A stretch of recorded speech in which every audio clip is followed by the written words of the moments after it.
Today, we are going on a journey, a big one. We're going to travel through literally thousands of years of human history to try and answer one of the biggest questions there is. How did we even learn to think about our own minds? It all really kicks off with this one question, a question that you can hear echoing through all of history. And it's so much more than just a thought experiment, right? It's this deeply personal quest that I think we all have. How do we, as people, actually live a good life? How do we flourish? So our journey starts way back in ancient Greece. This is where the first great champions of this quest, thinkers like Plato and Aristotle, they laid the foundation for, well, pretty much all of Western philosophy.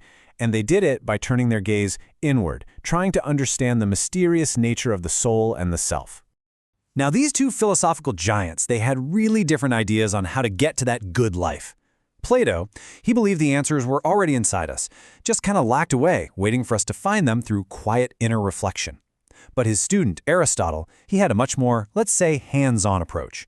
He argued that you don't just find a good life, you build it, day by day, through the consistent practice of virtues like courage and honesty and justice. And this whole idea led Aristotle to define the ultimate goal, eudaimonia. Now, this isn't just about feeling happy for a moment. No, it's way deeper. It's a state of real human flourishing, that profound satisfaction you get from living a life of purpose, a life guided by wisdom and virtue. And here is the thing that's going to guide our entire exploration today. This is a journey of evolution. Just like Aristotle, built on Plato's ideas, every generation of thinkers, well, they stand on the shoulders of the ones who came before them. This is the engine that drives our whole story forward. For centuries, these Greek ideas were the bedrock of how people understood the world. But everything was about to be shaken to its very core. A series of radical new thoughts were coming that would challenge everything people thought they knew about their place in the universe. The philosopher of science Thomas Kuhn actually gave us a name for this kind of intellectual earthquake, a paradigm shift.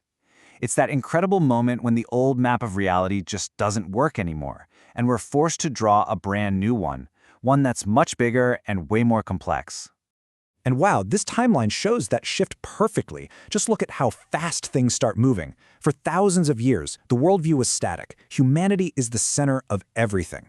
Then, in just a few hundred years, which is like a blink of an eye in history, the ground just shifts beneath everyone's feet. Copernicus kicks us out of the center, Locke starts separating the mind from the body, Darwin connects us to the rest of the animal kingdom, and finally Wundt carves out the study of the mind itself as its own unique science.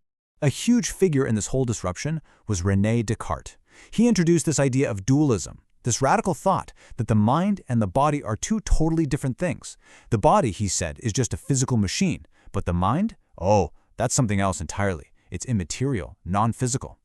You've probably heard the phrase, the ghost in the machine. Well, this separation, controversial as it was, had a massive implication. For the first time, it made the mind an object that could be studied on its own terms. So, by making the mind its own field of study, Descartes kind of accidentally set the stage for the formal birth of psychology. And from its very first moments, a fierce battle started raging over the best way to understand consciousness itself. So in one corner, you had Wilhelm Wundt and the structuralists. You can think of them as the chemists of the mind. They had this really ambitious goal to break consciousness down into its most basic parts, sensations, images, feelings, to create a sort of periodic table of the mind, defining what it is. But in the other corner was William James and the functionalists, and they thought the structuralists were missing the whole point. They weren't interested in the what, they were fascinated by the why. They were asking, what is consciousness even for? How do our thoughts and our feelings help us adapt and survive and function in this incredibly complex world? And man, this quote from James just captures the heart of their whole argument. He didn't see consciousness as some fixed structure made of little building blocks. To him, it was alive, a constantly moving stream of thought. It was a dynamic, flowing process that you just couldn't break into pieces without losing the very thing that made it what it is. Okay, so we've traveled from ancient Greece, we've gone through the massive shifts of the Enlightenment all the way to the very first debates in psychology. But this brings us all the way back to our original question. How does all this history help us live a good life right here, right now? Well, let's see how these huge ideas come together in a really powerful, practical model. Modern psychology suggests that we all have access to three different mind states. There's the emotional mind. It's passionate, intense, but it can also be reactive and kind of irrational. Then there's the rational mind, logical, analytical, but it can sometimes be cold and disconnected from how we really feel. The goal, the thing that brings this whole historical debate together, is to cultivate the wise mind. It's that powerful sweet spot where both overlap, and it allows us to be reflective, balanced, and truly insightful. This diagram shows us exactly where that power is. Look right there in the middle, at the intersection. See, it's not enough to just know things, to have facts in your memory, or even to understand how concepts connect. Real wisdom, that eudaimonia that Aristotle was talking about, is found in application. It's the active process of taking these ideas, thinking about them, and using them to generate genuine insight about your own life. And that right there is the whole point of this explainer.